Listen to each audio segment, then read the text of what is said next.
সম্মানিত খামারি ভাইরা, আশা করি আপনারা ভালো আছেন। আমি অ্যানিম্যাল হেলথ বিডি চ্যানেলের পক্ষ থেকে আজকে আপনাদের সামনে আবারও হাজির হয়েছি নতুন একটি ভিডিও নিয়ে। তো আসলে নতুন ভিডিও বলবো না, কারণ এই বোনাকালপি নিয়ে এর আগেও আমি একটি ভিডিও করেছি। তো আজকে আমি আবারও এই জন্য বোনাকালপি নিয়ে ভিডিও করার সিদ্ধান্ত নিয়েছি যে সেখানে খুব বিস্তারিত আকারে বলা ছিল না, খুব সংক্ষিপ্ত আকারে ভিডিও করেছিলাম একেবারে প্রথম দিকে। তো বোনাকালপি নিয়ে আজকে আমি বিস্তারিত বুঝে বলার চেষ্টা করবো আপনাদেরকে, কারণ আপনারা জানেন যে এখন শীতকাল চলছে, তো শীতে ক্যালসিয়ামের প্রয়োজন কিন্তু খুব বেশি। সেজন্য আমি ভাবলাম যে মেডিসিনটা আপনাদের সামনে আবার উপস্থাপন করা দরকার। সেক্ষেত্রে যারা নতুন খামারি আছেন তাদের অনেক উপকার হবে, আর যারা বোনাকালপি সম্বন্ধে জানেন না তাদেরও অনেক উপকার হবে। তো সম্মানিত খামারি ভাইরা, আশা করি ভিডিওটি প্রথম থেকে শেষ পর্যন্ত মনোযোগ দিয়ে দেখবেন। যদি কিছু বুঝতে না পারেন তাহলে ভিডিওর নিচে কমেন্ট করবেন কমেন্ট বক্সে। আর সবচাইতে ভালো হয় আপনাদের জন্য একটি ফেসবুক গ্রুপ খোলা আছে, ভিডিও ডিসক্রিপশনের একেবারে নিচে সেই গ্রুপের লিঙ্ক পাবেন। সেখানে গ্রুপে জয়েন করবেন, তারপর আপনার প্রশ্নটি আপনি গ্রুপে করবেন, তাহলে দেখবেন যে আপনার প্রশ্নের উত্তর অনেকে দিতে পারছে। তো সম্মানিত খামারি ভাইরা, আমি যে বোনাকালপিটা আপনাদের সামনে উপস্থাপন করেছি সেটা হচ্ছে 1 লিটারের একটি প্লাস্টিক জার। তো এই 1 লিটারের প্লাস্টিক জার ছাড়াও বোনাকালপি 5 লিটার, 10 লিটার এবং 20 লিটারের বোতলও কিন্তু পাওয়া যায়। তো সম্মানিত খামারি ভাইরা, আজকে আমি আমার এই পুরো ভিডিওতে এই বোনাকালপি সম্বন্ধে বুঝিয়ে বলবো। তো ভিডিওটি প্রথম থেকে শেষ পর্যন্ত মনোযোগ দিয়ে দেখতে থাকুন। তো এই বোনাকালপির যেটা মূল উপাদান সেটা হচ্ছে প্রতি 100 মিলিতে আছে ক্যালসিয়াম 1700 মিলিগ্রাম। তাছাড়া এই বোনাকালপির মধ্যে ফসফরাস আছে 850 মিলিগ্রাম, ভিটামিন D3 আছে 8000 IU এবং ভিটামিন B12 আছে 100 মাইক্রোগ্রাম। তাছাড়া এটার মধ্যে আরও আছে সিরাপ সুক্রোজ 40,000 মিলিগ্রাম। তো সম্মানিত খামারি ভাইরা, এই ছিল আসলে বোনাকালপির মূল উপাদান। তো বোনাকালপি কী কী ক্ষেত্রে ব্যবহার করবেন, তো ব্যবহার এবং এই ব্যবহার নির্দেশনা হচ্ছে আপনারা যারা দুধ বৃদ্ধির ঝামেলায় আছেন, গাভী পালন করেন এবং ছাগি পালন করেন, তারা দুধ বৃদ্ধির জন্য বোনাকালপি ব্যবহার করতে পারেন। বোনাকালপির দুধের জন্য খুবই ভালো রেজাল্ট। যারা পোলট্রি খামারি আছেন তারা ডিমের উৎপাদন বৃদ্ধির জন্য কিন্তু বোনাকালপি ব্যবহার করতে পারেন। তো বোনাকালপির যেটা মূল কাজ সেটা হচ্ছে আমি মনে করি যে হাড়ের গঠন এটা ঠিক করা। তো যারা গরু মোটা তাজা করবেন তারা যদি প্রথমে বোনাকালপি ব্যবহার করেন খুব ভালো রেজাল্ট পাবেন।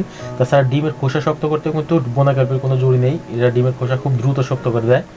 তাছাড়া গবাদি প্রাণী এবং পোলট্রির খুব দ্রুত দৈহিক বৃদ্ধি করে এবং হ্যাচাবিলিটি বৃদ্ধি করে। তাছাড়া কিছু রোগ আছে, এই রোগ থেকেও পরিত্রাণ পাওয়া যায়, যেমন rickets, osteomalacia, Rafael feather, Pika, মাংসপেশির দুর্বলতা, haemoglobin urea, milk fever, ketosis প্রতিরোধে এই বোনাকালপি খুব ভালো কাজ করে।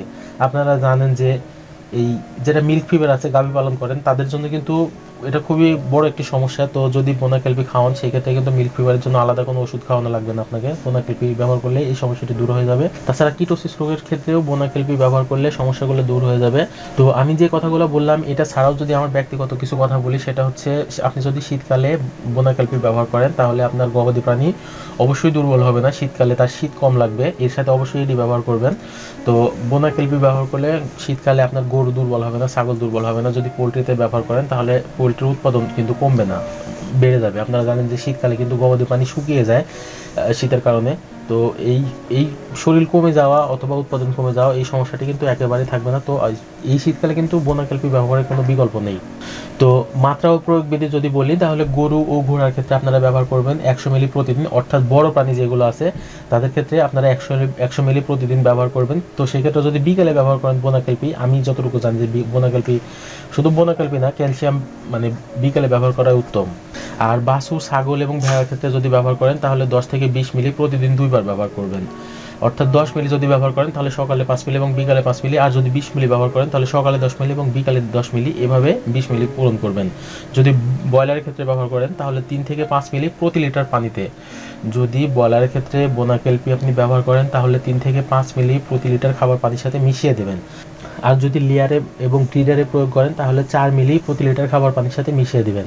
তো বোনাকালপি এই ছিল মাত্রা ও প্রয়োগ বিধি। তো আমি যেটা বোনাকালপি আপনাদের সামনে উপস্থাপন করেছি এটা 1 লিটার। এই 1 লিটার বোনাকালপির দাম 270 টাকা। আর বোনাকালপি তৈরি করেছে এবং বাজারজাত করেছে এসিআই অ্যানিম্যাল হেলথ লিমিটেড।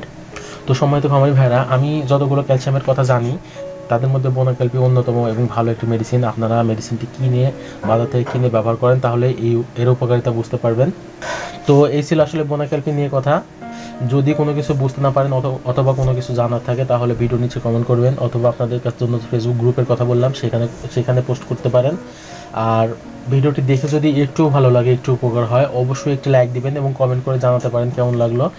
তাছাড়া আপনাদের কি ধরনের ভিডিও পেলে উপকার হবে সেই কথাটিও জানাতে পারেন। আর আমার ভিডিওটি যারা দেখছেন কিন্তু এখনো সাবস্ক্রাইব করেননি, যদি আপনি মনে করেন যে চ্যানেলটি আপনার জন্য প্রয়োজন, তাহলে অবশ্যই চ্যানেলটি সাবস্ক্রাইব করবেন এবং নতুন নতুন ভিডিও যদি পেতে চান তাহলে পাশের বেল বাটনটি অন করতে ভুলবেন না। তো সময় তো খামারি ভাইরা, ভালো থাকবেন আপনারা। আপনাদের খামারের জন্য শুভকামনা জানিয়ে এবং আপনাদের সুস্বাস্থ্য কামনা করে আজকে এখানে রাখছি। ভালো থাকবেন। আল্লাহ হাফেজ।